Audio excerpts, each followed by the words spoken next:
Up or you want to start? Good evening. I call this meeting of the Gloucester Community Preservation Committee to order at 6:02 on Tuesday, August 1st, 2023. In accordance with state open meeting law, this meeting has been posted as a Zoom meeting, will be recorded by video and audio, and will be conducted by remote participation. If you are calling in on a phone, you can press *9 to request to speak. If you're watching on a computer or device with the Zoom app, there is a raise hand button that you can tap or press to request to speak. Please use either of these options to be recognized. Committee members in attendance this evening include Bill Cuff, Harry Hoaglander, Jane Remsen, Jennifer Lee Levitz, Carrie McKenna, and myself, Matt Lundberg. Anticipated to be joining us will be Bob Whitmarsh, and we will recognize him when he joins the meeting. Not with us this evening are Rob Gullah and Mark Poulin.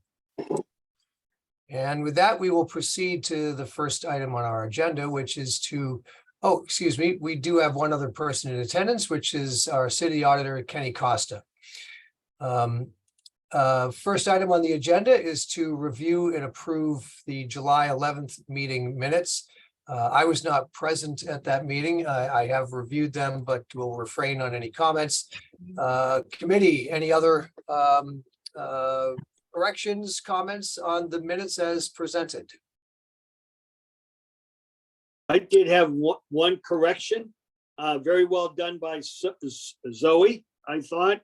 But on the bottom of page 4, talking about the presentation on the Saunders house, the reinforcement, the last line on page 4, it says restrooms on the first floor and a lift. I think that should be lift, because I think their plan is to put an elevator in. Excellent. Good catch, Bill. Down to the letter. Well done. I think we can agree that we will amend to correct that misspelling. Anything else? All right. Move the minutes. Thank you. A motion is made. Second. Motion made and seconded. We'll have a roll call vote on the meeting minutes of July 11th to accept as amended. Bill. Yes. Jane. Yes. Jennifer Lee. Yes. Harry. Yes. Carrie. Yes. And I'll abstain since I wasn't there. The approval of the minutes is passed. Thanks, Zoe. If you can make that one change and post them to the website, that'd be great. Matt, I wasn't there either. Oops. And I voted. I got should it. have abstained. Thank you for the correction. All right. We move on to the next item in our agenda, which is our annual review of the state of affairs of our CPC funds with City Auditor Kenny Costa. Kenny, thank you for joining us. We really appreciate it. Thank you for inviting me. Good evening, everyone. Good evening. Welcome, Kenny. Thank you. Thank you. Before I give you the total floor, Kenny, I'm just going to recognize that Bob Whitmarsh has joined us and is present. Kenny, you've got it. I can't believe it's been a year. It's already since the last time we talked. So I provided 2 documents. I trust everybody has received the 2 documents. One is from the Community Preservation Coalition, and these documents are similar to last year. So I'll jump into the first one. Gives you a little bit of history, of Gloucester as far as, when CPA was actually adopted, just to give you a little bit of history. So if you're new to community preservation, or if you're new to the committee, it tells you where it took 3 times for CPA to pass. It was first brought in front of the voters back in 2001, November 2001. It failed 68 to 32. And then in November of 2007, it failed. It was a 50-50 split vote. And that was the first time it was introduced at 1%. So back in 2001, it was at a 3% surcharge. And then in 2007, it was introduced at 1%. And then it finally passed in November of 2008. It passed 58 to 42, and again at 1%. So then if you look at a little bit further down under the CPA revenue history, so our first year that we collected CPA funds was in 2010. And so the way it works, first you collect the funds, and then the following year, it comes in the CPA match. So as you can see, 2011, we received a 27.2% match of 118,680. And just so you can see, so in 2002, and I want to say even in 2000, I do remember some communities receiving one-to-one. Like I remember when I was an outside auditor, I would audit the town of Sudbury, and back in the old days, it used to be a one-for-one match. They would match 100%, but then again, there was a lot less communities in CPA. So a community, if they collected $1 million in surcharge, the state match would be $1 million. So those are the good old days. I don't see those days coming back. And I think, I don't know if everybody had a chance to see the coalition email. I know Matt forwarded. I'm also on the email distribution list from the coalition. I mean, they're projecting somewhere around 20%. I believe it's about a 33% drop. So we've been very conservative budgeting community preservation as far as the match, the state matching funds.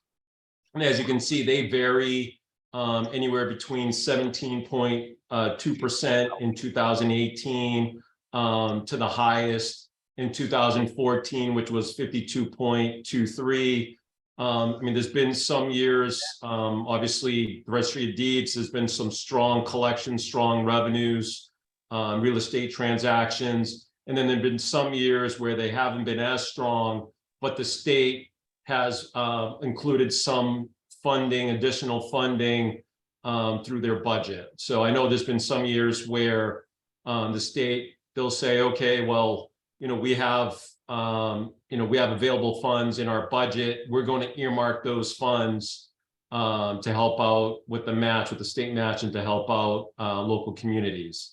So then another factor is, I know Boston and then Medford, there's some big communities that have entered in CPA, and I think there's still a couple other communities out there that are still trying to decide if they will enter in CPA. So it just seems like there's just more communities. I mean, at some point there may be 351.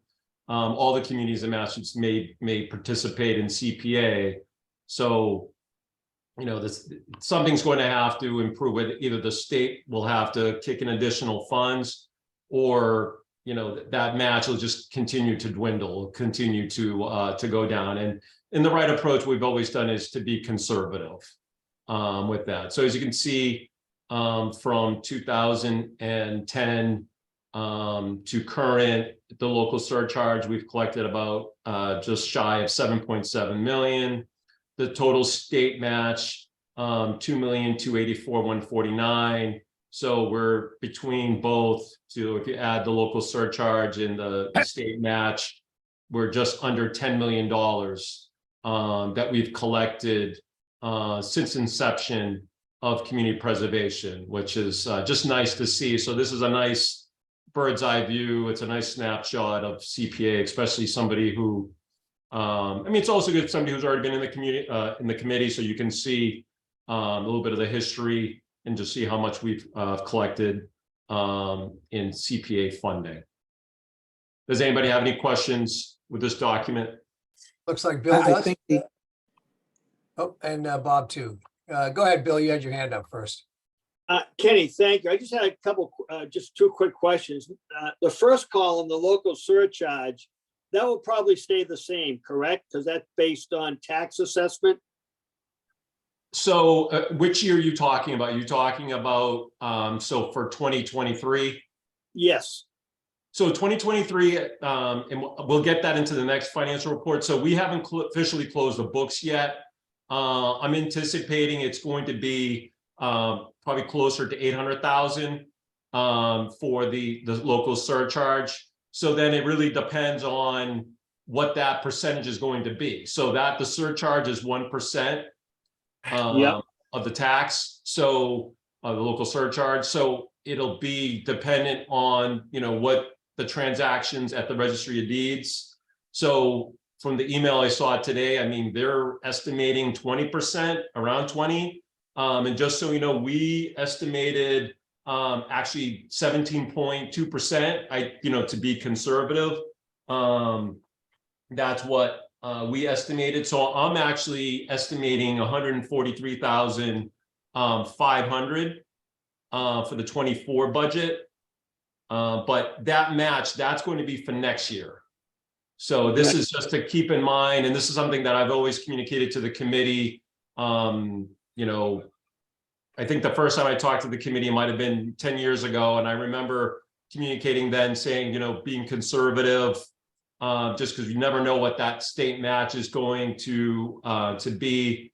And again, we've had some great years especially in the last 2 years, where we've had a match of 43%, which is a tune of 322, and then 298, 710, which is a 38.51%. But that's not alone just from the real estate transaction, the registry of deeds transactions. That's been with some help from the state.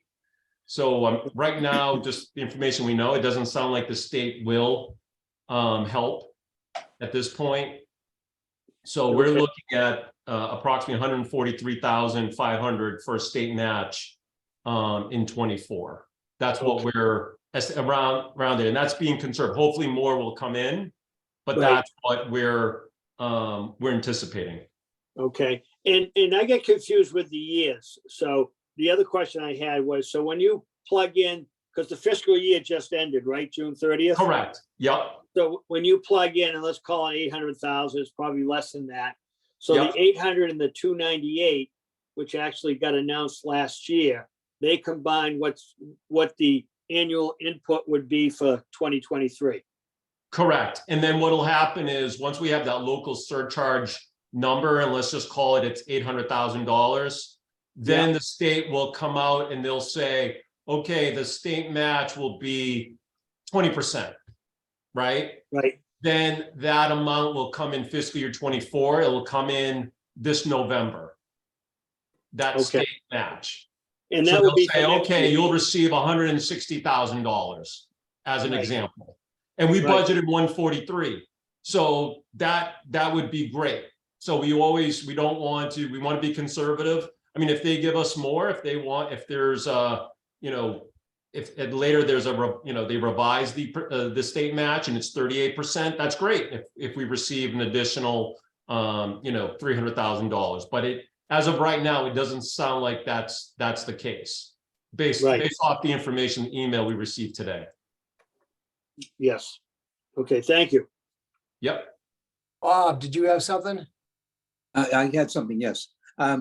The question I had is, I believe that looks like the local surcharge times a percentage is for the previous year, but it's given out in the following year.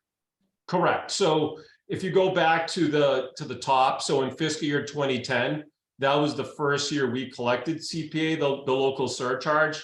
They don't match the funds. They want you to collect the money first, and then the following fiscal year is when you receive the match. So in 2010, we collected, or we had a surcharge of 436,294, and then the following year, then we received the match. So that pattern continues. So that 27.2% is based off the 430. So it's 436,294 times the 27.2%. That's how they come up with the 118,680. And we're a 1%. So we just received the first round of funding. There are some communities that are 3%. So there is a second and a third round of funding. But since we are 1%, we just get the first funding. So if you want to fast forward to 2023, that 298, 710. So if you take 775, 640 times the 38.51, it's roughly 298,710. You know, with some rounding. So it's the state match, it's always lagging a year. So we receive it, we don't receive it right away because they want you to collect those monies first. So we just collected those funds through June 30th. And then once we report that number will populate in 2023. And then we receive the funding in November. Based off, in the state, they announced the match, that percentage. We don't know that percentage right now. Still yet to be determined. And just so you know, I attended a conference at Amherst, UMass Amherst, back in March. A lot of my colleagues, including myself, we asked the state to try to provide a percentage or an estimate. They don't know. They didn't want to provide any additional information. They just continue to say be conservative. So our conservative approach is we just take I just took the lowest match amount, which is a 17.2%. And then obviously if we receive more, that's great. Hopefully we will receive more, but after that email from today, it doesn't appear so. Great, thanks, Kenny. Yeah. Any other questions? Otherwise, Kenny, you can continue. Any other questions at this time? Great. So now we'll move over to the second financial report. This is essentially, this, Matt, if you can, I'm not sure who's controlling the document. If you can go back to the first page. There we go. Yep. So there's 2 pages to this report. So the top section there, so that's the main community preservation fund. And any monies that are collected in this fund, they stay in this fund. Any monies that are paid out of this fund or transferred to a project. So it all stays within community preservation. It's its own fund. It's not commingled with any funds, just to make the committee aware. So for example, the fund 4500, that's the main community preservation fund, where you see a beginning balance of 1,194,542.22. That was the ending balance in fiscal year 2022. So the ending 22, this is the beginning balance in the fiscal year. The revenues that you see there, the 1,000,001, that's the local surcharge. That's the match. We also do receive, if there's any penalties and interest, so any community preservation penalties and interest that are collected that are related to the surcharge are also put into this fund. Any interest collected at the bank, that also goes into this fund. Any tax title, so if somebody doesn't pay their community preservation, it does go into tax title. So when those monies are paid, it does go into this fund. Also, money's going out, so money's going in and there's money's going out. There is debt service, that's the major or the largest amount. So in fiscal year 23, we had the City Hall borrowing. So it was 196,275. That's the largest amount. And we do have some administrative costs, as well. And so in fiscal year 23, we see we do budget 5%, which is the 41,400, which legally you budget 5%. We did expend under that. We expended 13,000. It's called 720 in fiscal year 23. So we have a total expenditures of 209,994.72. And then we have the transfers. So the transfers, all this is just money that's going either to the projects. So monies go into this account. So then once you vote these projects and then city council or the mayor recommends the projects to the city council and it's voted by the city council, then they go into its own account to keep track of the project. Again, it stays within community preservation. And then also there's the reserve. So underneath 4500, you have 4510, 4530, 4520. So it's the reserve for open space that includes recreation, community housing, historical preservation, because we do need to have that 10% in reserve, so 10% in each category. However, the historical, because of the debt service payment that we make annually, you do meet the 10%. So you don't need to reserve an additional amount. And again, the 10%, as you're well aware, that's the minimum. So that's how we keep track of the 10%. So in the open space community housing, at the end of fiscal year 2023, you do have about 93,000.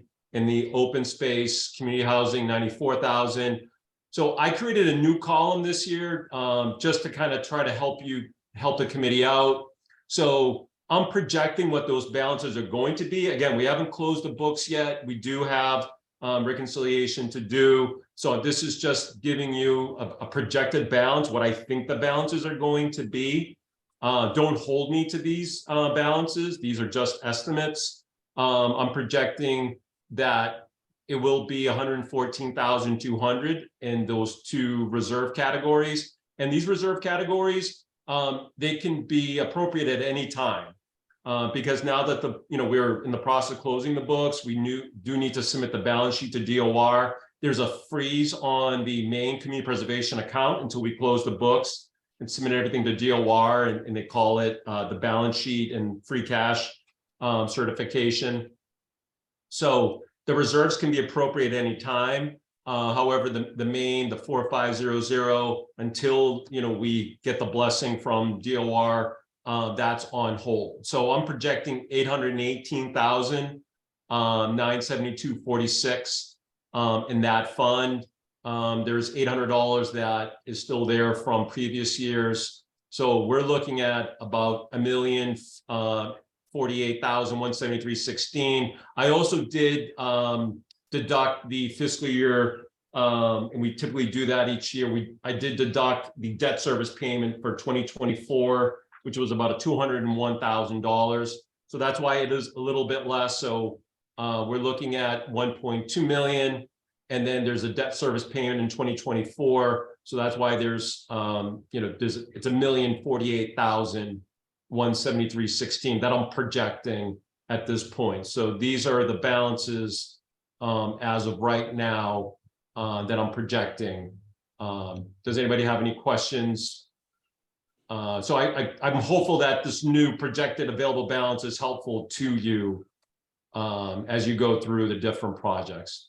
Yep. Harry, you've got your hand up?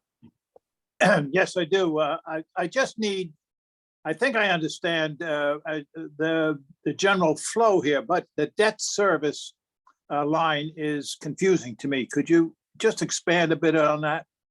Yep. So the debt service, that is for the City Hall project that I believe was voted back in, I think it was like 2011, 2012. I know it was about 10, 11 years ago. And actually we're getting close for that debt to be paid off. It's going to be fully paid off in 2025. So we have a couple of years left of debt service payments. So that amount, we typically set that aside. I mean, that's something that I can tell you, JJ Bell and Sandy Ronan, they always wanted to keep that aside each year, for the next fiscal year, because we always want to make sure we have enough money to pay for that debt service. So that is the City Hall bond. That was the work that was done, roughly about 10, 11 years ago. Well, what was the original amount that the debt service is 110,000 every year? No, so the amount in fiscal year 23 was 196,275. The amount for 2024 is going to be about $201,000. And the amount of if you're asking the amount of the borrowing, it was a little bit over 2 million of the original borrowing. And that borrowing occurred back in 2013 when we actually did the general obligation bond. Okay, that's much clearer to me. Thank you very much, Ken. Yep, and the last payment will be in 2025. So in fiscal year 2025, that'll be the last year, and that will be fully paid off. So that'll free up well over 100,000 every year then. It'll free up about $200,000. 200. Okay, great. Yep. Anybody else with a question? I have one. So, and it's along the same lines. I just want to make sure I understand it, Kenny. So in your fund balance column and the new projected available balance, the major difference is in the 4,500 line going from 1.06 million to 818,000. And that deduction is, you're basically subtracting primarily the debt service on the City Hall bond, right? Correct. It's the City Hall bond and also to meet the 10% reserve for the open space and community housing. Got it. So you subtract the City Hall bond, and that's also why the line items on 4510 and 4530 go up. Correct. So at this time, we only have, we're projecting 82, we projected 82,800. But as you can see, we've collected revenues of 1,142,687. Again, we haven't officially closed the books, but once we do, what I'll do is I'll see what the difference is between the amount that we collect and what we've had set aside for the reserves. And what I'll do is I'm going to make that 10% because we do have to meet that 10% annually. So again, I'm projecting, because it's 1,142,000, I'm just projecting 114,000. So 10% of 1,142,000 is 114,200. So I'm just estimating that amount at this time. Got it. So as you can see, revenue was 1,142,687.83. 10% of that is 114,200. Just round numbers. But that's as of today. Yep. And my second question, which is along the same lines, I went back and reviewed the statute, and the 10% requirement is in the statute reads as the most recent, it's 10% of the most recent annual revenues of the CP fund. So in our reading, that's what comes out of fiscal year 2023. Is that correct? Correct. So the revenue that we've collected, the 1,142,687, this is fiscal year 23. So we need to set aside the 10% in Fund 4510 and 4530 only. Again, the historic preservation, the debt service payment, it's almost $200,000. So you more than meet that category. Yep. Got it.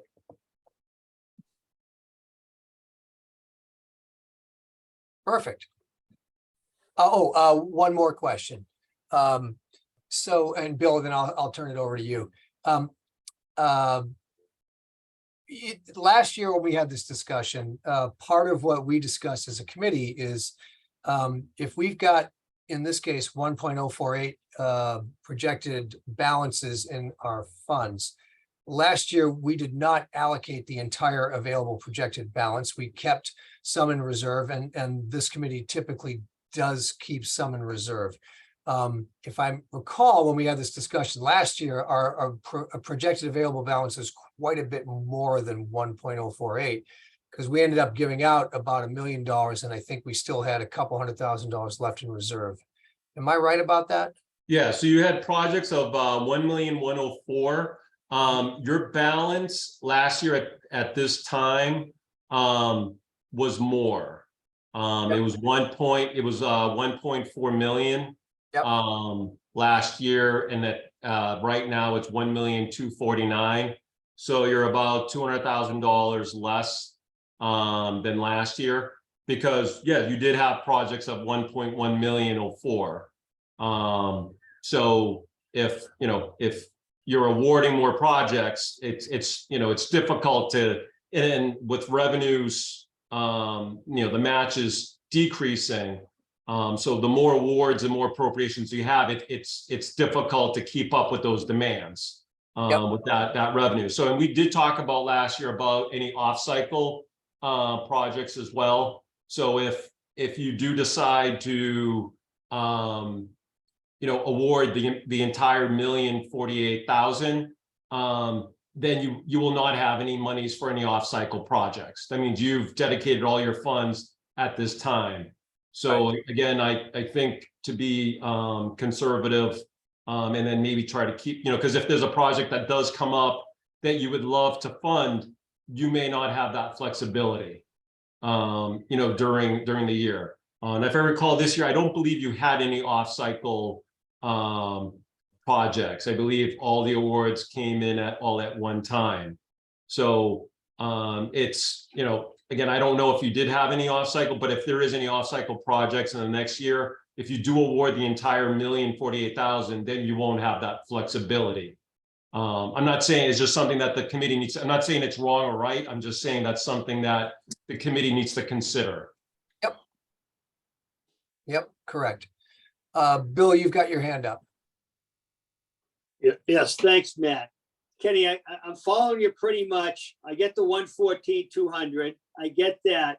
I guess what I'm confused about is the fund balance of 1,249 dropping down to 1,048. So why does the 1,060,000 drop to 818 in the projection? It's the fiscal year 20. It's the debt service for City Hall. Okay. All right. Yes. In the expenses, right? Correct. So you want to make, well, that, and so what you see down there, the 196, that's fiscal year 23. I'm talking about fiscal year 24. That's something that you've historically have always done. I can tell you, since the JJ Bell and Sandy Ronan days, that's something that was very important to them, that they wanted to make sure that that debt service payment was set aside. Right. Yeah, I'm familiar with that, and you explained it very well. So that's why the fund balance is dropping down to, that 818 more or less. And you have the administrative expenses you're going to take out too, right? Correct. I actually did not take that out of here. I mean, the debt service payment, we're talking about $200,000. The administrative expenses, it's $41,000. I did not take that out. That's not something you historically have done. Okay. But again, I mean, you've only charged about $13,000. So I think that amount's it's minor compared to the debt service payment. I mean, that's something that was very important to that committee at that time. Right. Bill, They just wanted to make sure that the debt service payment was allocated. Yeah. That it was funded. Okay. Yeah, thank you, Matt. nope, good. Anybody else with comments or questions? Kenny, is there anything you wanted to tell us about the second page in this fund balance schedule? Yep. So the second page, those are all the projects that are active during fiscal year 2023. So the only thing I would say is I know that the committee does do this. It's just a friendly reminder to continue reviewing the projects. If there's any projects that that are complete and those funds could be turned back to its original funding source, the CPC committee can vote to rescind the project, and those funds would go back to its original funding source. So we'd have to go back and take a look at the vote. I do see there's some projects here. There's even some here from 2018. And then there are, some projects that are more recent, but I would just say to take a look at these projects, and if, if there's any projects that are complete and the funds can be returned to do so, because it'll just go back to the pot, to its original funding source, back to the pot of funding.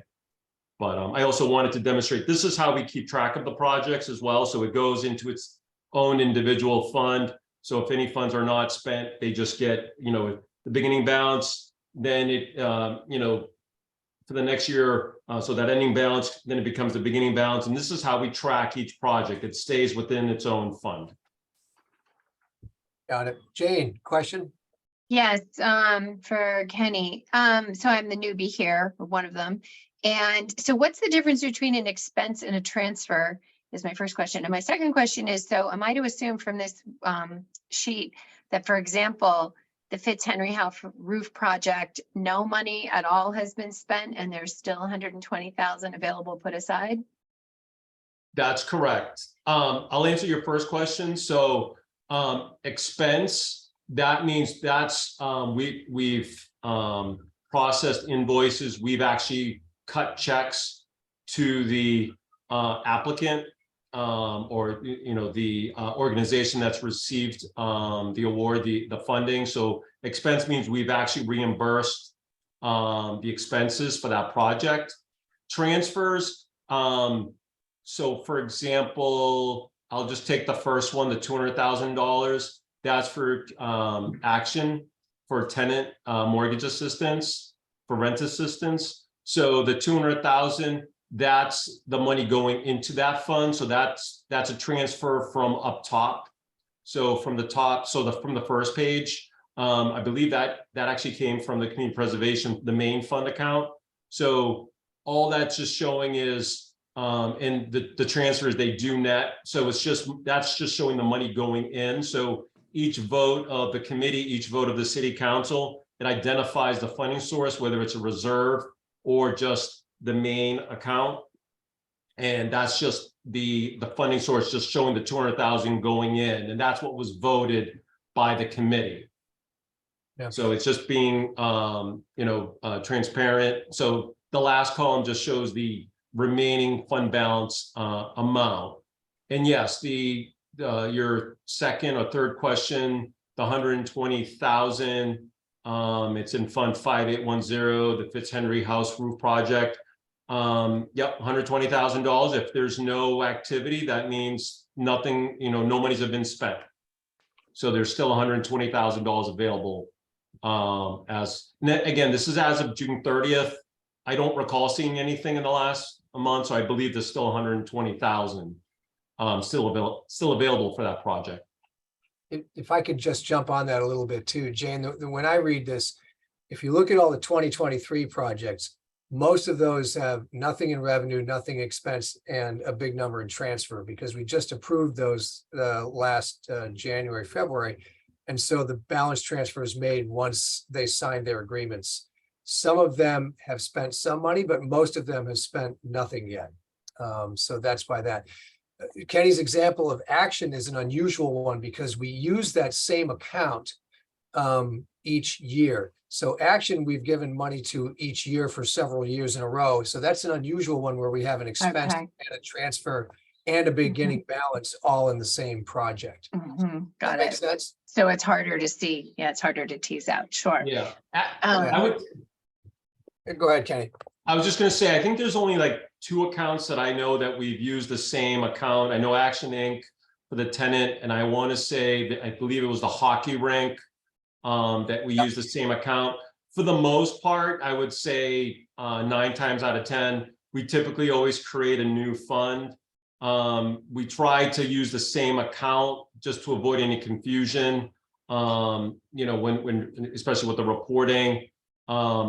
And then obviously when we open up purchase orders, or even when we're invoicing, to split the 2 accounts. So we do use the same account, but typically we do create a new fund. So there's only on this spreadsheet, I can think there's only 2 projects that we have used the same fund. But I want to say that the one for Action Inc., that's been, I think, 3 times, maybe 4 times that I think it's almost been an annual reoccurring project. So that one you will see the expenses and the transfer. So think of transfers, it's funding. Well, it's the new funding grant, or source. it's the most recent grant, right? Correct. Yes. So for example, in Magnolia Library, they got a $50,000 grant and they used a $50,000 grant. Correct. And everybody else below them have not used their grants, but there is something weird going on with the Fitzhenry roof project. And I think I can speak to that a little bit So too. that's carried over from a previous year, I'm assuming. Yes, and it fits Henry Lanes because you can see the funding year was 2021. We do, to Kenny's question, we take this list right after we finish our 2023 recommendations. We'll come back to this list, and with Zoe's help, we'll reach out to all of these active projects and say, hey, are you done? And if you are, we'll rescind any remaining balances. An example of that was the, about a third of the way down the page, the Maritime Gloucester project, that was done, that 2017 project. And they didn't use $2,900. That was rescinded back and that project should be closed out. So we'll do that with all these. In the case of the Fitzhenry Roof project, that's been kicked down the road a couple of times by the DPW. They just don't have it on their priority schedule yet. And the last time we revisited it, Mike didn't have I don't think he had a schedule for it yet. I'm of a mind to consider rescinding that if they're not going to get it to the next year, because those are funds we could use elsewhere if they're not ready to use them. So summing it up, we'll review this in the next 2 months, Kenny, and then we'll get back to you through Zoe about which ones we can close. And sorry, one other question. Does this ever expire? Do the funds?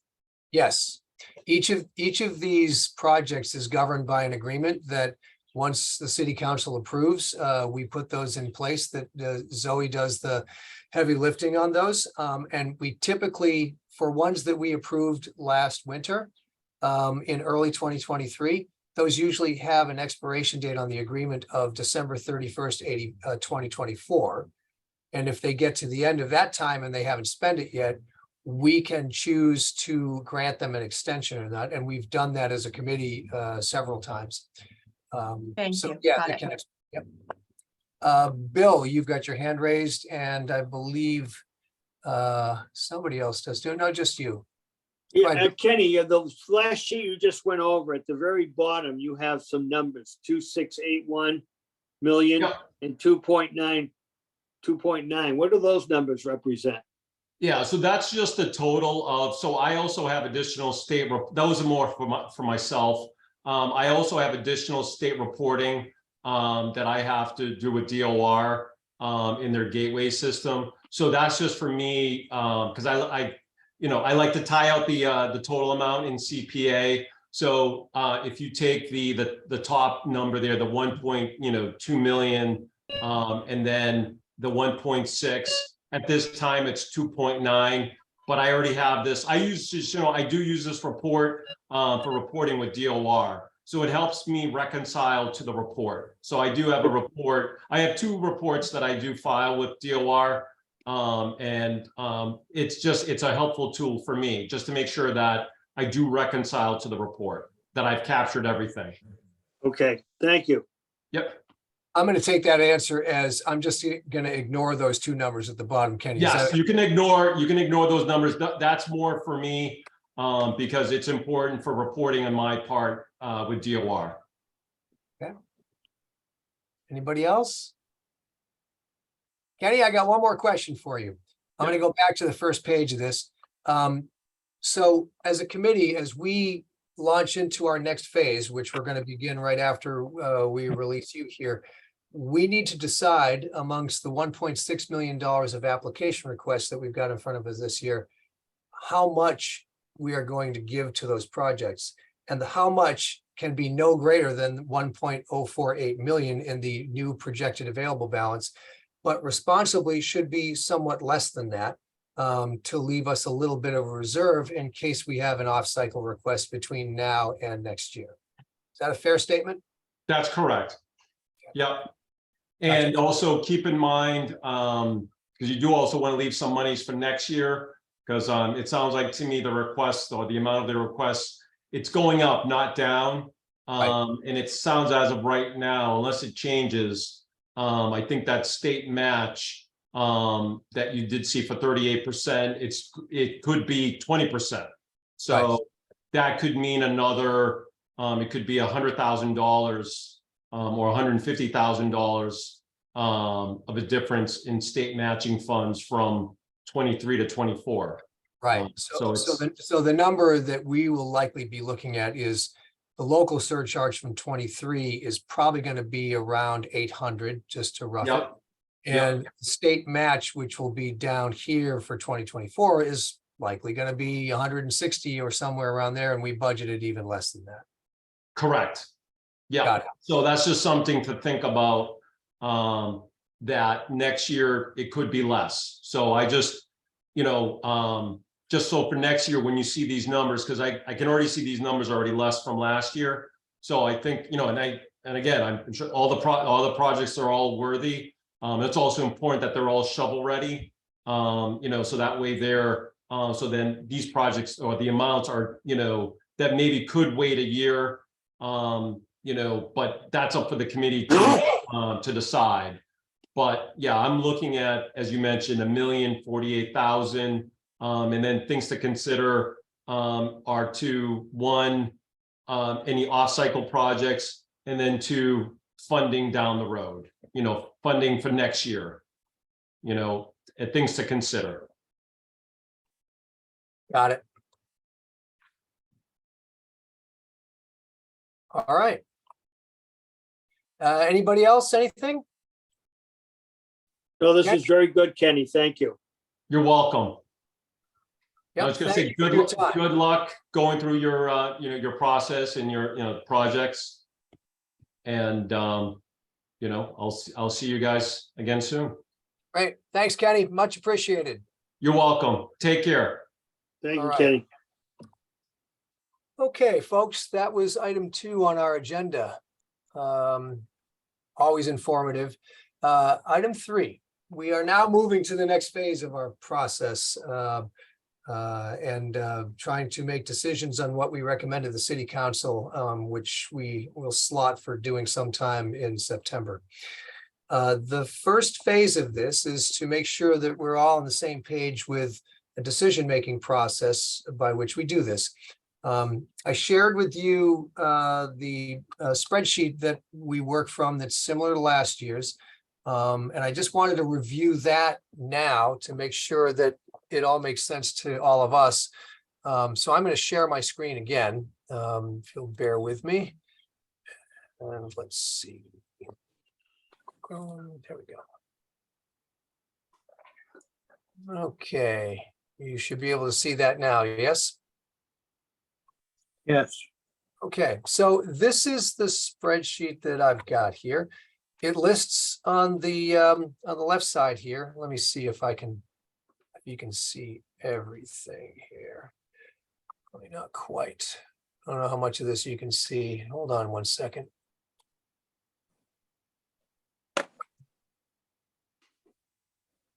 We can see most of it. Can you see it? Okay, great. Yeah. It goes all the way down to, you can see most of the requests by category, but not all. Okay, great. So what I did here is I sorted these. Our requests all fall into historic preservation and affordable housing this year. I added one more line item at the bottom here, which is the 10% that we're required to reserve by the statute. We do have to accommodate that, so that has to be included in the amount that we give away. In column E, that's the requests that we have in front of us. Now, I went back and just went through Neighborly last night and confirmed all these amounts. I think they are correct. If anybody sees anything unusual, let me know. Now I want to just show you at the bottom of the sheet a couple of key things here. I'm going to scroll down a bit. Hold on one second. Okay, so at the bottom here, I just took Kenny's projected balance, which from his sheet, which was 1.048 million. And I put that in here at the bottom, and then below it, I have a reserve number, which is what we as a committee decide. If we want to give away our entire projected balance, we can do that. We can recommend to the city council that that's what we should do. But that's why I've left that as 0 for now. Whatever we decide, let's say we want to reserve $100,000. If we do that, then that makes our budget that we are shooting for here, that we want to recommend as grants, would be $948,173. And right now, the only thing that I've got in the awarded column is the $114,000 we're required to give to open space recreation. If that's the only thing we gave away, that means we'd grant 114, And from 948, that would leave us a surplus of 833. I'm just going to leave this 0 here so that if we give away a number, the surplus number will be whatever we leave in abeyance. So sorry about that. I overly complicated it. So my thought was that as we discuss each of these, we can plug in possible numbers here and see if we've over awarded, under awarded, discuss these individually as a whole and see where we come up with at the end of the process. As we fill these in, and I'll just throw some numbers in just to show you what happens. If we throw $30,000 into all of these, then that says we're giving 270,000 to historic, which is above and beyond what we need to, since we don't have to worry about that category because we've already given the money to the city hall bond. 120 to housing, that satisfies their amount, and then of course the 114. So does that make sense to everybody? Does anybody have any questions before we start to talk about these individual products and projects and what we might grant to them? So Matt, I have a question. Shouldn't we be putting the city hall reserve in this as well? We can, except for the city hall number has already been subtracted from the budget Oh, it number. has. Okay. All right. Yeah. Yeah, that was the key piece of Kenny's Okay. presentation. I didn't note that down. Yeah, last year, I think we did it the other way, Carrie. Yeah, So that's okay. I just didn't note that down. So I wasn't sure if that 1.048 had taken it Yep. out yet or not. Yeah, Carrie, the fund balance was 1249. He took out the 201 for Right. for debt service. Okay, thank you. okey doke. So. Let's see.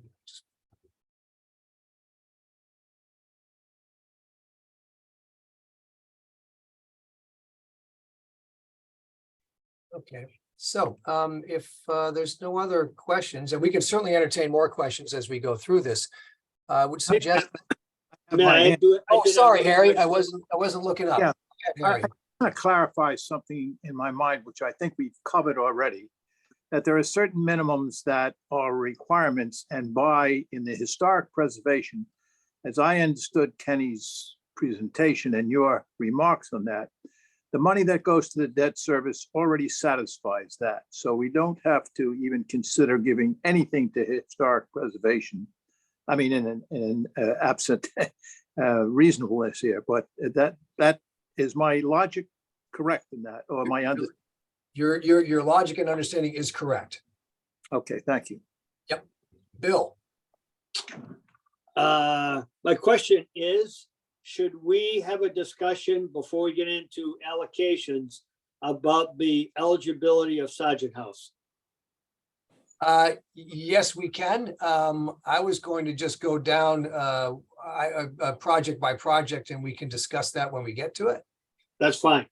But if that's all right with you, so we can start at the top and go through this. Okay, Yep, that's fine. great. So let's start from the top. Which is the 14 Elm Street preservation project from the Cape Ann Museum. Thoughts, comments, questions, recommendations? I have a recommendation for everything, but I'm not going to jump in first because I usually talk too much. So I guess I'd start mine with a general comment, which is we've got $1.6 million in requests. We've got a maximum of just over $1 million to deal with, not considering any surplus we might want to hold back. So we're going to have to shave some significant money in several different places. And Jennifer Lee brought up something earlier, just into conversation, and we'll get to that too. But all of these are open to, fairly hefty cuts. So I don't know what that means with respect to the museum project at Elm Street, but is anybody, I think, let me step back one more time.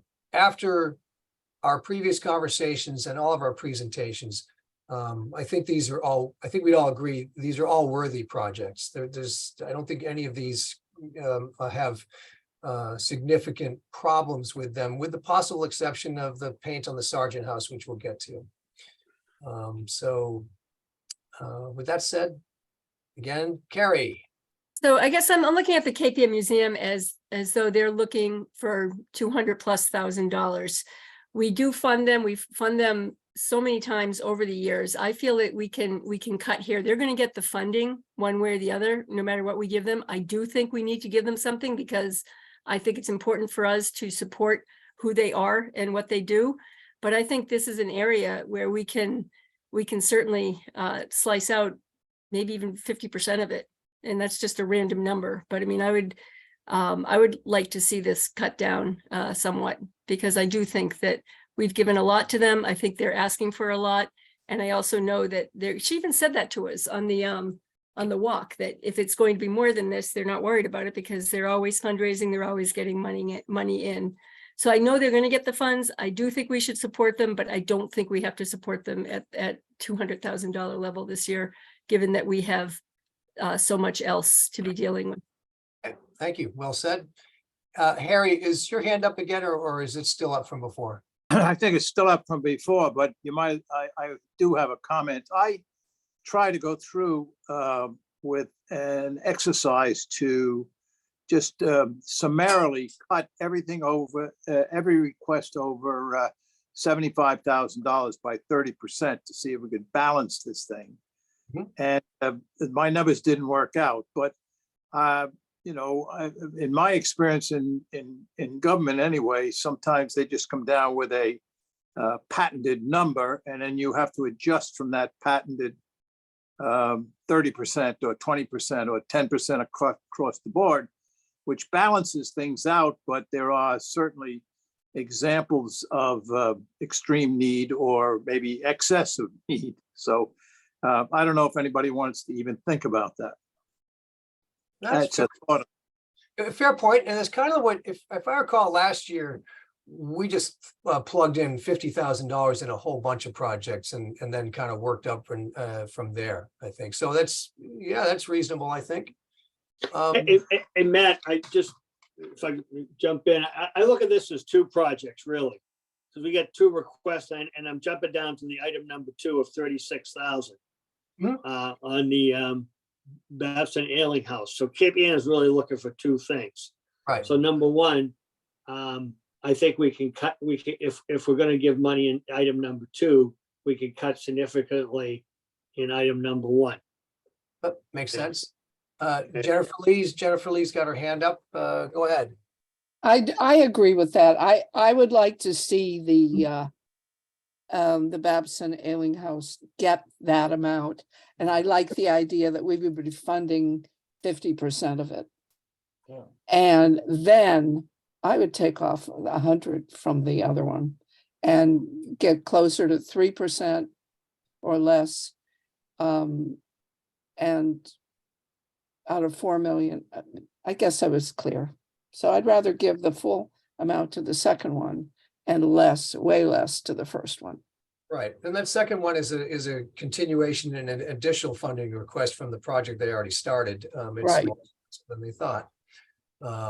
So I just plugged those numbers in as placeholders for now, but that seems reasonable to me. Why wouldn't we do 50 then, Matt? Why 70? Oh, well, let's see. Let's try the 70. And if we have to go down to 50, okay. Either way, I mean, we'll put it there for now. All right, let's move on to the cemetery project. Thoughts? We know. I kept know what them it's at the about. 33. I kept them at the 33 on my little model that I did. And I did that because number one, we I thought we did a good job last year of asking them to come back, just use what they need for last year, come back this year and come back next year. They've got no other source of funding, so I would feel strongly about giving them the 33% of the 33,000. Harry, Since I was the liaison to that project, I've had 2 visits and again, some conversations. And if there was a project that actually saw inflation take hold since they've put their estimate in, it seems that this one would be the one. I had conversations with Kristen, and she seems to feel that an additional 6,000 might satisfy what they need. So I was going to propose that instead of 33, we make that 40 and see how that floats at the end of the day.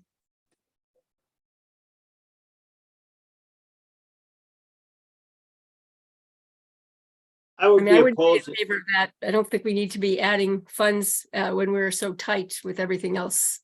Well, Yeah. we haven't gone down the list yet to figure out who might be cut. So, I mean, that's assuming. I would Get the- agree with Carrie. I agree with Carrie also on that one. I mean, their formal request is for 33. I don't think we should give them more than they formally requested. Excuse me, Matt, have you received any letter from them requesting an additional 6? No, not to my knowledge. And Zoe, if you can chime in too, I don't think we've received anything to that effect. I have not, no. Okay, Okey doke. Well, then we'll plug in 33 for now. The Beauport masonry repairs on Sleeper McCann. Thoughts? So they're only asking for 29%, it's 20,000. I think we should give them the full amount. I agree. I had them in at the full amount on my model here. I think they have shown in the past, they're very diligent with what they're doing. And I think they only ask for what they need, and I feel very comfortable supporting them. Good. We'll plug it in for now. The city-owned artworks project.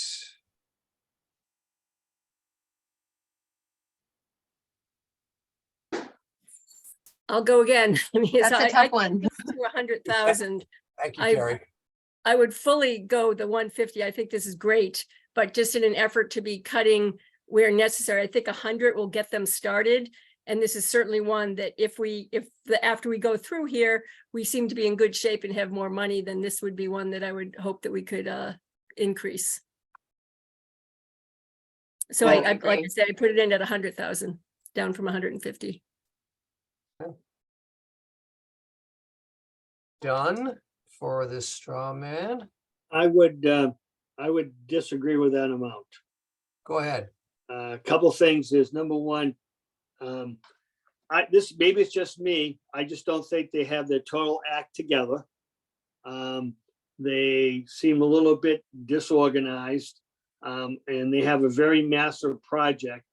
And I think, I mean, I look at some of these that we're gonna cut. I think that's a large amount of money. I had them down for 75, and I felt I was being generous with that. But that's just my thoughts on it. Have they got their MOU and confirm their budget? And because I mean, they put a lot of things in there, and how much can they do at once?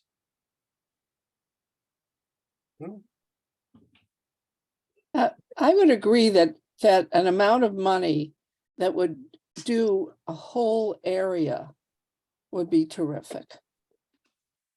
You know, if we could designate a certain amount that would definitely cover part of the project and have it be good and finished and right, and then do more next time. When they talk about, fixing the fisherman statue and the man at the wheel and some of the statues, that kind of made sense to me. That piece was 130,000. They're still working on, I'm looking at my notes from their presentation. They're still working on the art policies and procedures. They got funding in 2017. You know, those WP murals have been stored for a long time. You know, I didn't know if we could prioritize what they use the money for. I don't know if we're in a position to do that or not, Matt, but Well, yeah, we are. I mean, we can agree to write an agreement with them that says the funds can only be used for these specific. But Bill, to your point, it would be a good exercise for them to prioritize, you know, to inventory and prioritize what works are most important and needed at the moment. And I do agree with you that I don't know what the right amount is, but I do agree with you. We don't need to give them the whole amount because they can get started and show how well they're going to do. And then we can follow up next year with another set of money. But let's leave it plugged in at 100 for now. And Hey, we'll- Matt, my hand's up again. Oh, sorry, Harry. I keep looking Yeah. down instead of up. I'm gonna have to inject myself here simply because I think I might have a conflict because my wife has served on the City Arts Committee since 2000. And I can't agree with some of the remarks made tonight because as I'm a little closer than most, the Arts Committee was abandoned essentially under the last two administrations and never received more funding than $4,000 a year to maintain what is some treasures in this city that have now reached the point where they need to be rescued by the immediate injection of some funds and some work. This committee now is constituted of some very knowledgeable and experienced people who have put together what I thought was a fairly decent plan. And these things are stretched out over a period of time. They're not to all be spent in the immediate 3 or 4 or 5 months. Some of these issues that are even included here might be impacted by the 400 or the residual from the 400. So I disagree, and I would leave the funding at 150.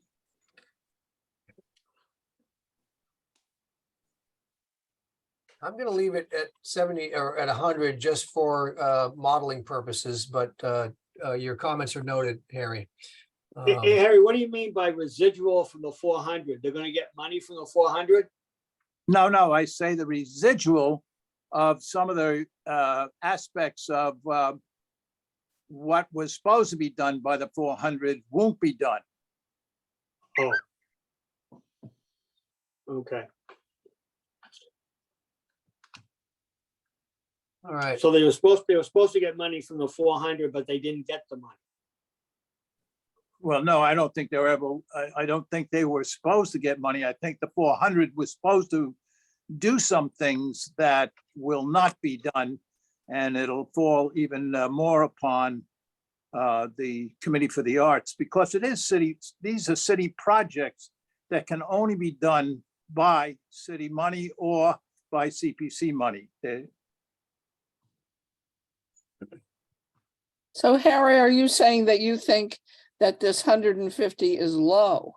That there actually will end up being more that need to be done?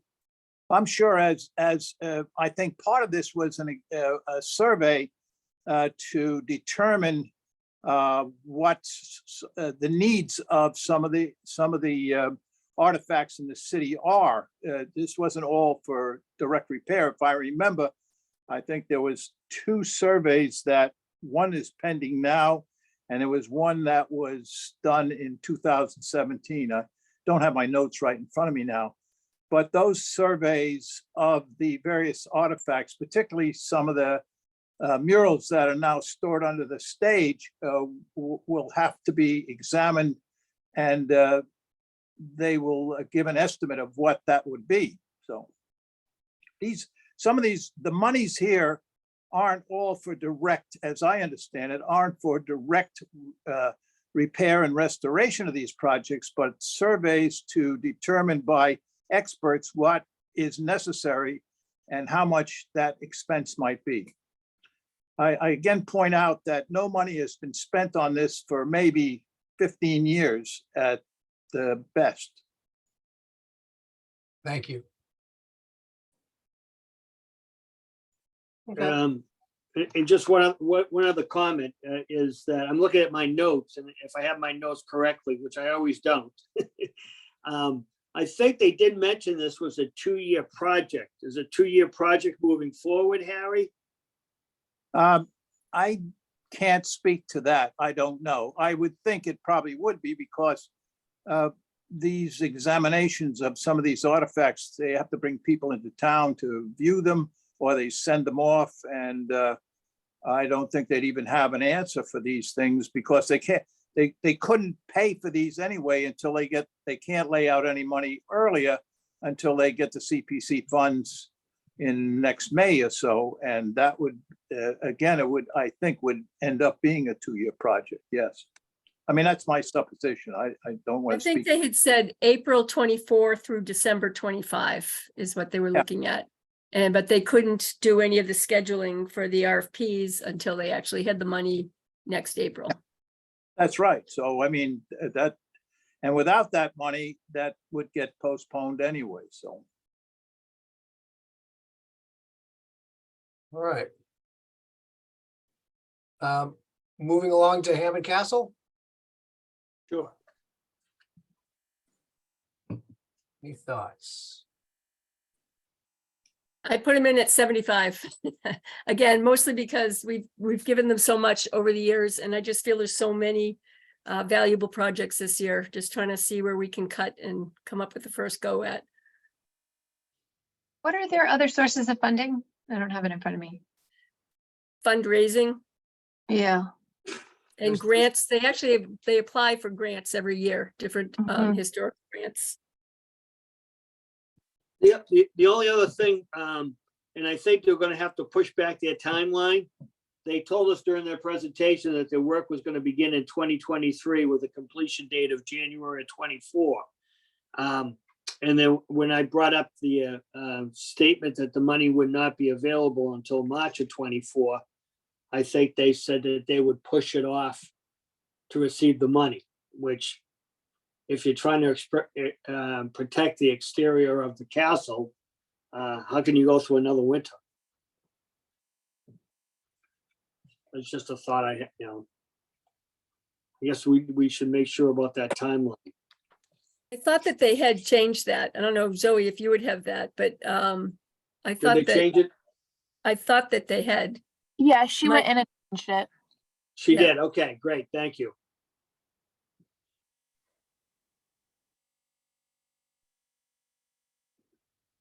Harry, comment, or is your hand still up from before? oh no, I should have said lower there. Sorry. No problem. All right, well, I'll plug it in for 75 for now. Manship, I know Harry can't speak on this one because he's on the board. But I thought that they were, I thought, again, I think here's an organization that we saw, they presented to us last year. And maybe, again, didn't have everything, all their ducks in a row, Matt, last year, and fellow committee members, but I think over time they got organized. And they gave us a good presentation, improved their presentation last year and again this year. And I had no problem putting him in for 50. I did the same, so I'd be very comfortable with that. And I think it's a great project for the city of Gloucester. I think it opens up, what I like about this particular project is it opens up another area of the city to the, for culture and arts, rather than having everything focused in the immediate downtown and waterfront.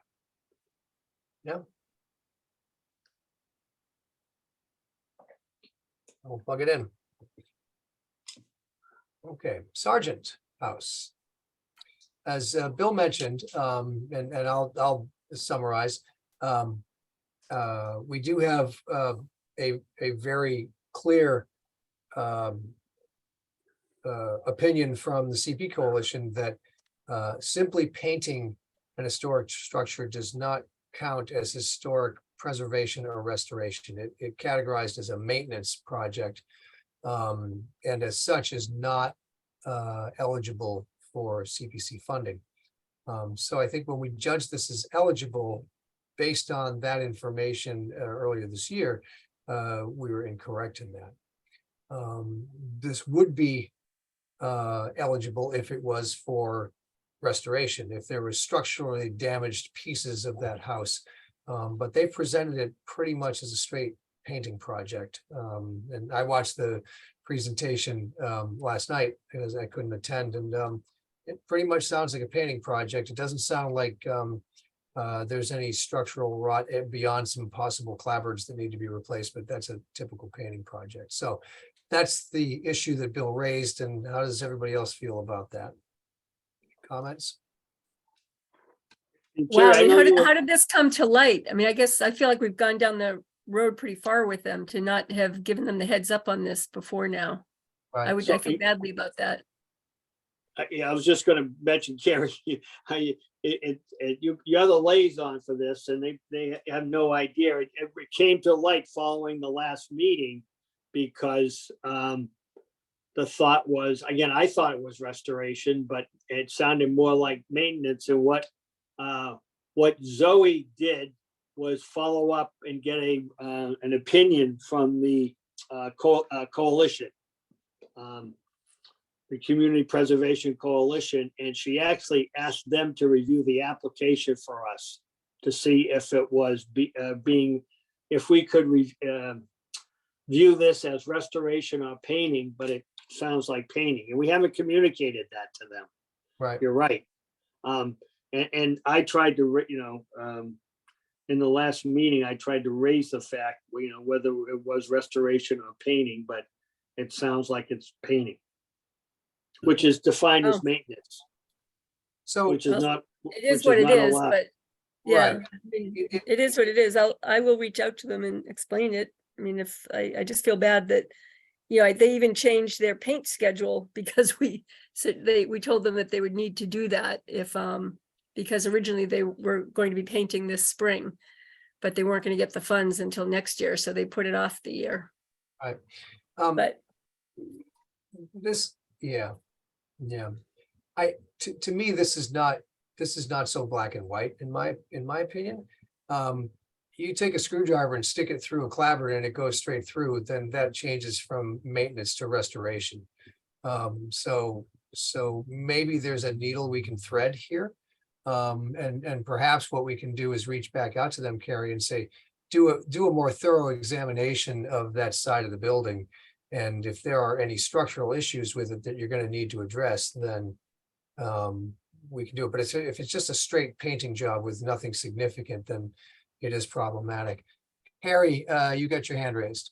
Yeah, I've been listening to the various discussions here. I do sort of agree that if that's Zoe got the definition and painting alone fulfills a maintenance definition rather than restoration, I guess we're kind of stuck. But on the other hand, I remember during the presentation that there was some loose boards, and maybe I'll have to go back and look at it again, but I kind of agree with Matt.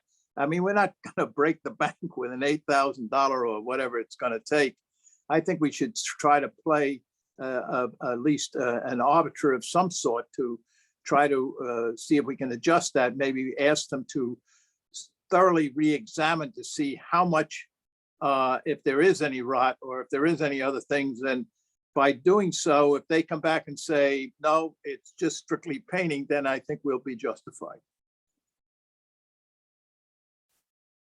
And Carrie, if you need some assistance in communicating with them, I'd be happy to do it with you. yeah, I'm fine. I mean, I'm fine speaking with them. Like I say, I feel bad. I feel like we've gone pretty far down and given them some input. So Oh, I I just agree. personally feel badly, I but agree. I agree. I would like to 100%. I would like to suggest we put this in at 8,000, and Carrie, if you wouldn't mind following up and asking them to, and maybe stop by and just see it yourself too. If there are some significant deteriorations, then I think you can justifiably call it preservation and not just, okay. okay. All right, we'll move on to Saunders House. Oh, Harry's your hand up, or is that still from last time? Keep forgetting to take it down, sorry. That's all right. I don't want to ignore you. Jennifer Lee, your hand is definitely up. oh, yes. Listen, we love that building and we love that they're doing it, and I'll try not to ramble because it's a feeling as much as anything else that I want to express. Because of all the work that's being done on the big library, a lot of their potential, what they ordinarily might seek for funding, it is not available to them.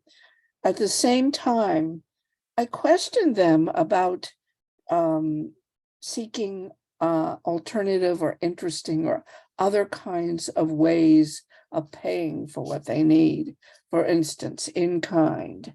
And I don't know. I know this is a public meeting and I don't wish to put myself out there as a foe of any of this, but I think they're a little snobby about it on some level, that I'd like to actually hear that they could seek someone to donate hardware, to donate not just money. I want to hear that they're working on more than one level. I was not satisfied. Maybe I didn't dig deeply enough. Maybe I haven't read enough of what they're doing, but I was not satisfied that they are seeking all the different possibilities open to a worthy not-for-profit project. Am I being clear at all? I think that was well said. I don't, the only thing I would take issue is I don't think they're snobby. I think they run good projects, but I do think that this is not the end. They have a fairly comprehensive plan on how to restore the Saunders House to its full glory. And we've supported that through several years. Yeah. That work is still going to need to continue, but in a year and certainly 2 years, with this and next, where we are shorter on funds, it's a lot of money that we've sent forward to the library. So I hear what you're saying. I don't know what the number is we plug in, but I think I agree with everything you said except for the snub. Well, maybe that's not the word. That's not the right word. Not elitist, but they're if they were a shelter, they would be asking for everything they could possibly get. Yeah. And you never know where something will come from if you ask for it. So I don't know that they're seeking everything possible. Yeah. That's my. I had put them in at 75 for similar reasons, more that I think there's other funding opportunities out there for them. And I feel that because the library is doing so much, they're feeling that they either don't want to or can't or whatever, but I do think that there's got to be some other possibilities for them. So again, for my little model, I put them in at 75 for what that's worth.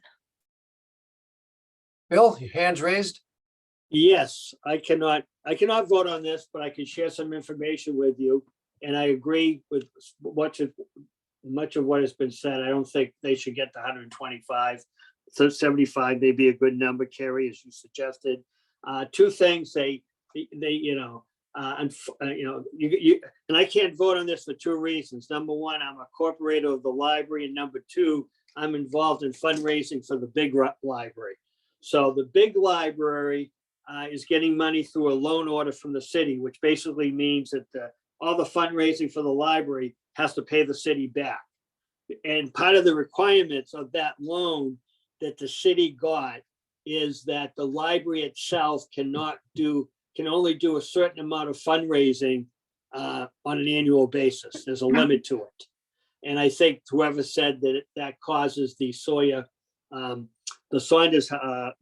Saunders House not to be able to be aggressive with fundraising, that's a true statement. Second of all, I think they said they were trying to, because there's another bunch of money they need to raise. They were trying to get funding through other grants, historic grants, not really through fundraising, but more through the grant process. Can I just want to make one other suggestion, and again, maybe I don't know what I'm talking about here. Certainly.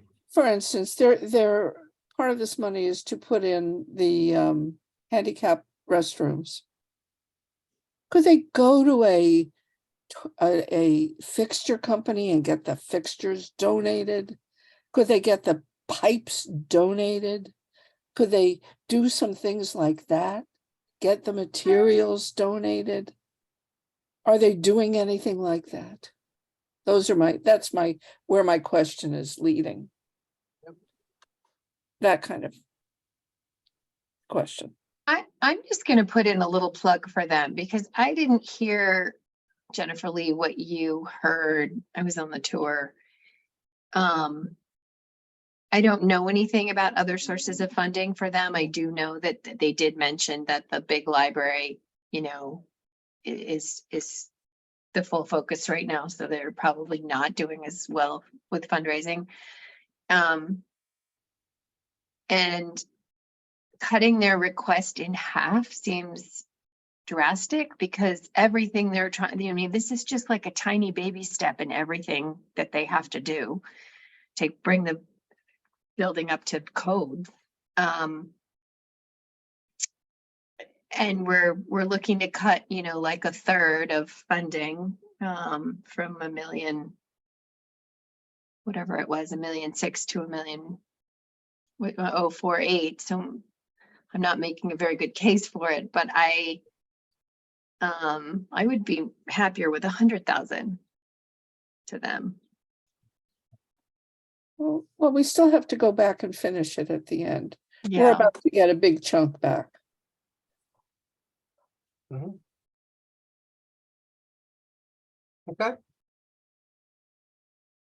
That rounds out our historic applications, and we'll come back to these. We've got another full meeting to think about this and some other stuff, but I would suggest we move into our 4 housing projects and see where we come out on those. If that's all right, starting with the Whistle Stop Apartments. Yeah. That's a tricky one. Yeah. Poor Bill Wheat just kind of doesn't know what he's doing. He does know what he's doing, but he clearly knows what he's doing and he's very passionate about this. As you all know, the whole rest of the funding is loans, which he has not, I don't think, secured yet. Yeah, I don't know what to say about it. Jennifer Lee, what do you have to say? What I have to say is I missed it. What happened with the zoning board? Oh, it passed. Okay. I think that he deserves a token. He got his permit. Yeah. Yeah, I think he deserves a token, but we have $250,000 here. Take away at least 200 of it. Maybe even 225. Oh, wow. And I'm the housing rep. I know. I don't think that again, the way I said with the library, I don't think that giving him I think he deserves a token from us. If he needed it the way the Y needs it, because the Y must demonstrate local participation. He's not going for that kind of funding that has to display local. But I think he deserves acknowledgement for what he's doing. So Go ahead. the Y has asked for 2% of its total project. I would agree. I would like to cut that one in half. You would? I would, because it's a, as we say, it's a drop in the ocean. Yeah. Even 100 will show Yeah. that we back the project. They But if you- really, having that extra 100 in that project is, in my way of looking at it, it would be nice, but they don't need it. They just need, It's superfluous. Okay. Yeah, I get it. They need Okay. yeah. and he doesn't need any of it, but I think he deserves some acknowledgement. Well, so I was about to suggest to go at it from a little different perspective than we have Okay. with the others, which is give them the same percentage of their total project. So if you're suggesting to go down to 100,000 for the Y, that would be basically 1%. Maybe we give Bill Wheat, 1%, which is 40,000 or 50,000. I could live with that. And I'm at least okay. it's easier to talk about being consistent if we did Yeah. that. No, that's good. I like it. I like it. And Matt, Yes, sir. I have my hand up. I recall specifically when he was presenting this project that we asked him what was the need for CPC money, and he said it would show that the city was involved in supporting this project. So I'm kind of going along with the thought that Jennifer Lee might have, that would really, if he's looking for support, a token of maybe even 25 to 30,000 would indicate that we recognize the need for such a project. But I guess in the end, we'd have to see if it ever was completed anyway. Yep, good points. Well, if it isn't, we get the money back. So, Bill, I'm in agreement that it's a great token, and here's the way I looked at it, as far as affordable housing is concerned. He's gonna build 8 affordable housing units out of 30 units. He said 8 would be available for those at 60% of area median income. And the question is, do we want to support this to allow, to assist the city in getting 8 additional units? And I was of the opinion, yes, I would be in favor of that. And some type of support would be, I would say, I written down 100, but 50,000, something would be appropriate, I believe, to support, to show support for affordable housing. The rest of them are going to be market rate. well, no, yes and no. Well, he said market rate when, They are going to be market rate, but he's going to charge minimal rent. I mean, he's trying to make it very inexpensive, affordable with a small a, the rest of them. Right, as opposed to the official definition of affordable Right, housing. He's right. gonna Right. make it, was one of the reasons, because they're so small, they can't, he's not gonna gouge, he's going to charge what they're worth instead of gouging. I think that's all well and good, and I heard what he said. I think when reality comes to, when push comes to reality, he's gonna get what he can get for those. Well, we'll see, yeah, who knows? I can't. there, I listened to the presentation and caught the market rate comment, Bill. Are there any limitations that we have from the statute on funding something that doesn't have any guarantees about being affordable? Maybe there is a guarantee that these are affordable. Oh, there is, 8 of the units, definitely 8 of the Affordable. units, Matt. at 60%, yeah. Okay, so, Permanently deed restricted. but that's only 8 out of, what is it, 30? That's way more than he has to do. Okay, 8 out of 30, Percentage-wise. yes. got it. But it's also, that's what any affordable housing project has usually, Gotcha. right? I mean, it could be 100% affordable like the Y, but normally It's a And percent. 60% area median income as of this point in time for 2023, for a family of four is 89,580. Right, it's still high. It's not really affordable housing. Well, it's not considered low income. Right, it's not I low think that- income. I think that's 30%. Yes. They're very low. Okay, Which got is it. what the Y is. The Y is 30% AMI. Correct. so I've plugged in 54 whistle stop and 100 for the Y. Shall we leave it there for the time being? Or do you want to, I'm good with that. and then let's move on to action.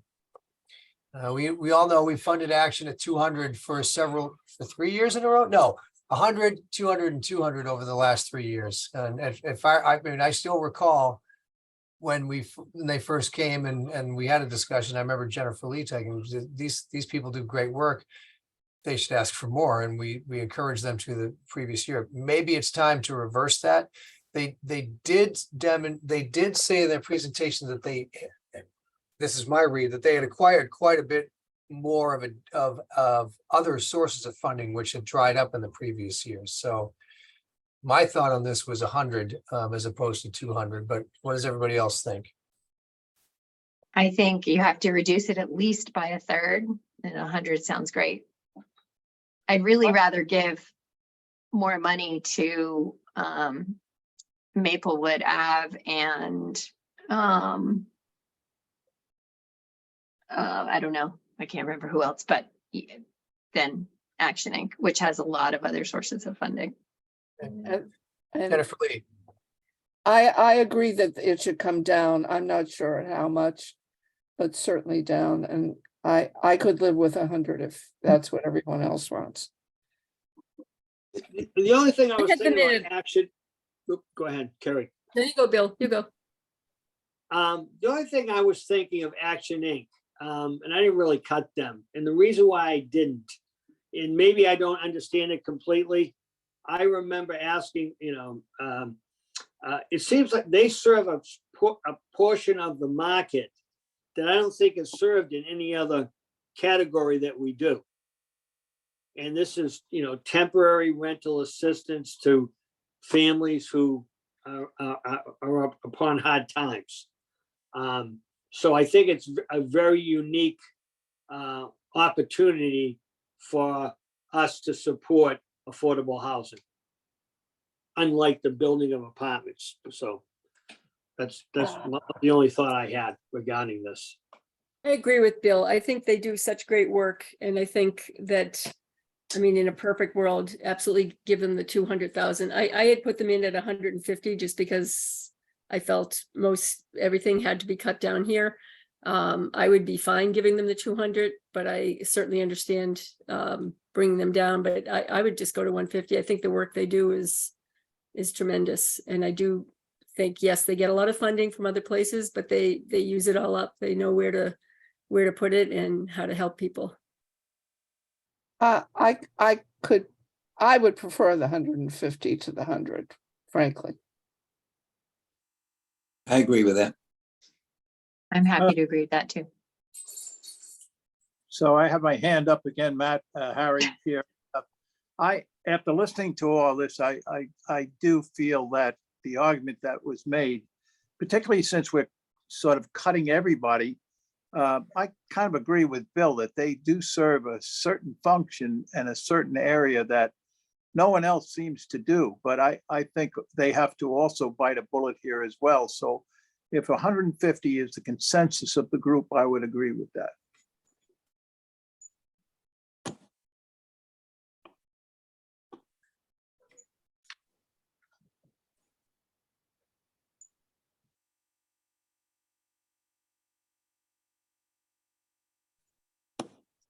Matt, you're muted.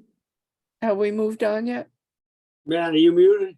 sorry, I was muted. Sorry about that. Yeah, so we're on to the last one, the Affordable Housing Trust request. I need to update the committee on a couple of offline things that we had. Carrie and I sent a note off to the CP Coalition for just to give us information on, and I might have talked about this 2 meetings ago, but I don't think we did. To let us know across the state, we know that CPCs have worked with affordable housing trusts in many cases. How do they do it? What are the good do's and don'ts, the successes and the failures? And basically he said only one thing back. And the one thing was that their experiences, and they would strongly recommend against making blanket grants to affordable housing trusts.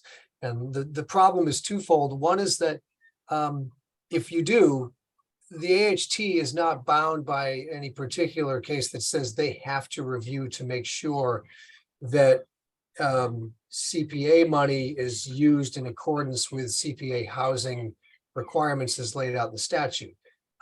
But the statute says that they have to, and so you can get into some hot water if we give money to the AHT without putting some kind of binding agreement in place that we can make sure that it conforms to the CPA. So the recommendation is, if you're going to give money to an AHT, do it on a project-specific basis. Don't do it to just give them money that they can then decide what project to use it for. And that restricts their flexibility to a certain extent, but that's inevitably the only way to ensure that it's used appropriately within the CPA statute. So that was our feedback from the CP Coalition. And so they actually, I mean, happens enough that they actually have a sample agreement for municipalities to use to put in place. We forwarded that to Suzanne Egan. She said, I like the looks of this. And so we modified it to just fit what we thought was right. And we're waiting to hear back from Suzanne on what that looks like. We have not discussed this with the Affordable Housing Trust folks. I don't think they'll be happy about it. But I don't think we can proceed unless we put that kind of agreement in place. So that's the update I had to inform the committee. Harry, I finally do see your hand raised, so I will give the floor to you. Okay, thank you. The only thing I'm going to say, which I wanted to start the conversation off with, was when Mike Luster was giving the presentation, toward the end of the presentation, if my notes and memory serve me correctly, someone asked him, did he have some ARPA money coming in? And there was a stunning over $1 million that was so far appropriated, but not allocated yet. And then my research has indicated that it still isn't allocated, but it's still on the books. I find the idea that we would give valuable scarce CPC money to somebody who's going to get a I don't call it a windfall, it's probably deserving, million something, would sort of fly in the face of what we're trying to do here today. So I would almost leave that as not even a token, but till we can find out whether they are going to get the million or when that's coming before we make a decision on that. Yep, fair statement. Bill. I had them down as 0. And the reason why is twofold.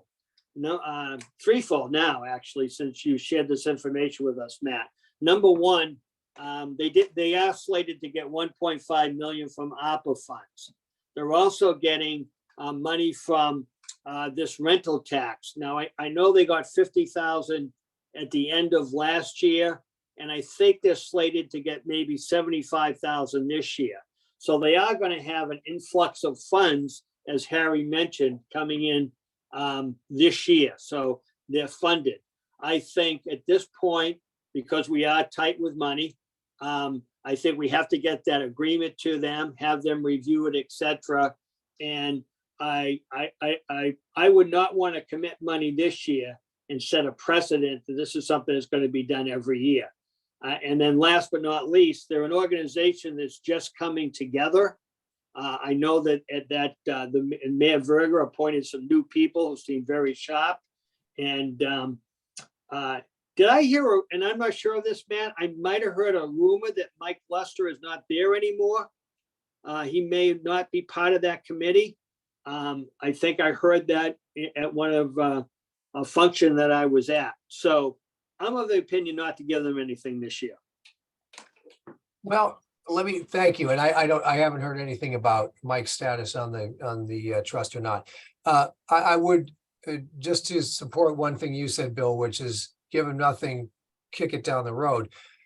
If we do, in fact, and I'll share this agreement draft. I was waiting for Suzanne to get back to us, but I'll just send it off to everybody since she hasn't gotten back to us yet. If we agree that we want to put these kind of restrictions in anything that we do with the AHT, we couldn't give them any money anyway, because they haven't identified any specific projects that they want to fund. And if that's the case, if we want to require this structure, then we have nothing to fund. So maybe the thought is, let's put them in for 0 now.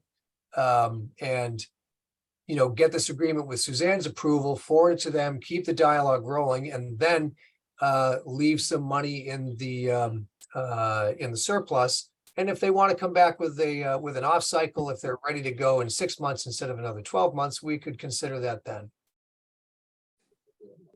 I had done the same. I'd put them in as 0, waiting to first find out if they would agree to sign such a document with us, you know, if they would agree to do project by project, because I know when Matt, when you and I spoke with Michael, he was more of the thinking that they were going to have this money available to do, you know, what they wanted, when they wanted, felt they could do it quicker than we could, and had a host of reasons. So yeah, so at any rate, I had them in for 0 for this year, just pending more information. Okay. Hey, Matt. Yeah. I just happened to go on the website for the Affordable Housing Trust, and Mike is not listed there now. Oh, Is there a new name replacing him? There's 2 people. Larry Oakes is temporary and Robert Gillis is temporary. Huh. So it doesn't, I know, I looked at our website today to see if it had been updated, because I know last month it was down. And it doesn't list a chairman for our committee, nor does it list a chairman for this committee either. So I know Mike was the chairman, Matt. But it's Affordable Housing Trust, right? And they have 2 temporary members assigned. got it. Okay, so I think let's put it at 0. Let's divvy up some things. I mean, our contact has been Mike. I'll call Mike and find out if he's out and Bob Gillis is in or anything like that, and who we should take this up to, and then I'll forward the agreement draft to you guys. And then I'll start the conversation going with whoever is at the trust.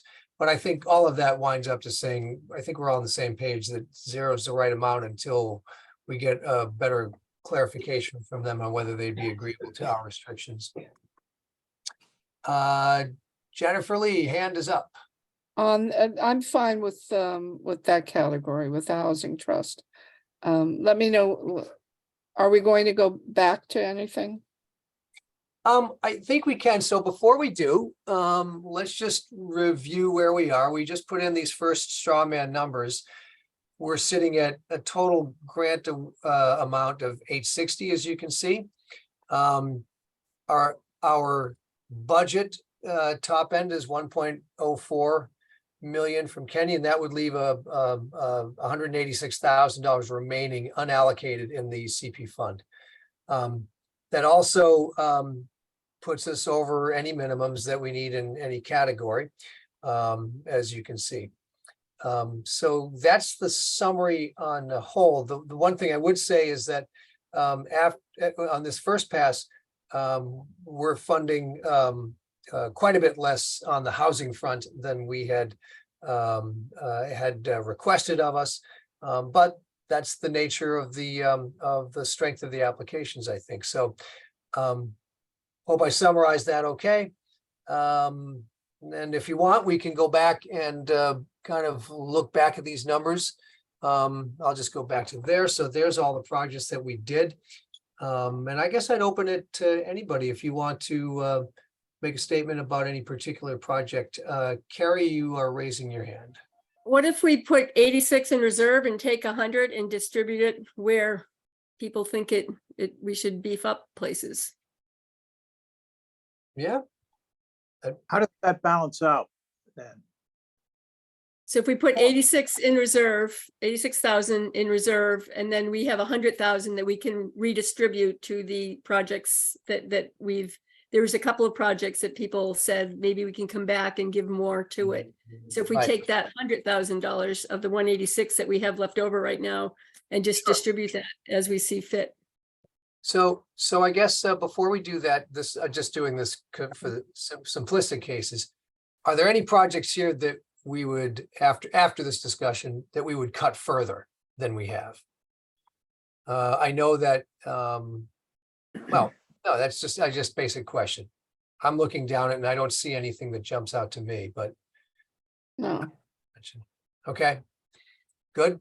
Okay, so to Carrie's point, and Jennifer Lee, did you have something? I see your hand is still up, or is it still up from before? no, it's for this process, this. Okay, part. great. So, I- so to Carrie's point, if we take these projects and just, if we want to add $100,000 to the projects in total, we can add, 20 here, 30 here, 40 here, whatever we want. Does anybody want to take a shot at recommending a project that we should put more money to? Yes, that's why my hand was up. Go ahead, Jennifer Lee.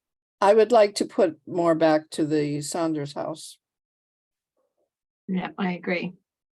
Yeah. Make them 100. I agree. Yeah. And what about the committee for the arts? I'd go 125. Yep, I agree with that too. Okay, me too. And how about KPM Museum, 75? I think so. How about 50 or Maplewood 75? Mm, Here You we don't have are. to, you don't have to agree. No, I had them down for 100 in my first go round. Well, I like that project, Yeah. Me I think we too. all do. ugly as it is. I like it. Harry, were you chiming in on something? No, I was just looking at my low battery and I hit that by chance. Okay, I don't know if we're close to finishing, but I think we are. I'm gonna plug in 75 on Whistle Stop. Right. And presto, that brings us to 961 allocated down below and leaves Right. 86 in surplus. One more Nice. thing I'm gonna recommend, Hammond Castle, I would change that to 90. Would you give them about half of what they're asking? Now, why don't we make it half on the dot? Okay, so Matt, are you gonna send us a copy of what this is now? Yes, I can do Oh. that. So this says, yeah, I'll clean it up a little bit. This stuff at the bottom needs just some stuff that's confusing. So basically, our first straw man here says awarding 973. That would leave $74,000 in surplus.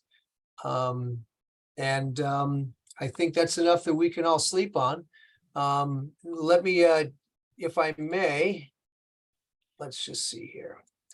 I'm not going to close this off yet, but the next item on our agenda is administrative updates and next meeting. So we've begun the deliberations on these applications. We will continue them at our next meeting. After we think about this, we get some more information. I think the key takeaways here is, Carrie, if you'll talk to the Sergeant House folks about any extenuating conditions that we should know about. Do we need to follow up on anything on Whistle Stop? I don't think we do really, do we? Well, I had my hand up because Bill Wheat has been texting me regularly, not regularly, but occasionally. Yeah. and he wants to know how it's going. So I know this is a public process. I don't know if this Yeah. Google Well, why Sheet don't is you- public. Yeah, so you're the liaison, right? Yep. So you guys can get back to him and say, so we've done our first pass. And we're considering a grant of $75,000. And we hope that will be useful to you. We're going to meet again to further discuss this. And, you know, if you'd like to provide any comment back to the committee, that's great. Okay, That's what I would say. thank you. Sure. Let's see. Yeah, I think that's it. Oh, and on AHT, I'm going to send the agreement to all of you. I'll ask Suzanne to expedite anything, and then I'll find out who's in charge of the AHT and follow up our conversation with them. Oh, Thank you. Hey, I and know Jane, there was something. Yeah, The cemetery committee and that we didn't see, but there was mention of need for a little bit more. Whether they do in fact really need a little bit more. I tell you what, I'll again, since that was communicated to me and I was under the understanding that a letter was coming forth requesting a modest $6,000 because of inflationary aspects of what they ordered last year and what Okay. would be delivered next year. So I'll follow up on that, but it would be helpful. that'd be great. If we had a letter just to that, Harry, that'd be great. So I don't want to rush us, but I need to know for my calendar when we're gonna meet next. So let's go ahead and confirm that. I'm going to stop sharing my screen so I can get my calendar up. hey, while you bring the calendar, hey, Jane, if you do Yeah. have a conversation with Bill, I mean, I think it's okay for you to mention that we have approximately, and these are approximate numbers, we have approximately over $1.6 million in requests for funding, and we have availability of about 800,000. Yep, that's what I was gonna do.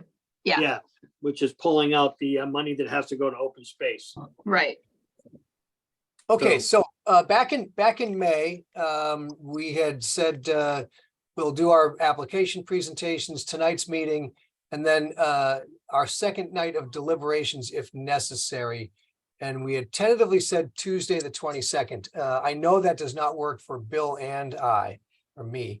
And so and then the target meeting to vote on our recommendations right now is into the middle of September. We had So- down the 19th, Matt. Yes, I I actually had, think at the 18th, actually, you're I- gonna do Monday.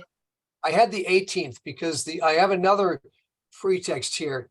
We've traditionally been meeting on the third Tuesday of the month, but that's for several of us, myself included, and I know Carrie, that's becoming problematic. So I'd like to also, in addition to getting our next meeting done, I'd like to talk a little bit about what we should have as our standard meeting, our regular monthly target date.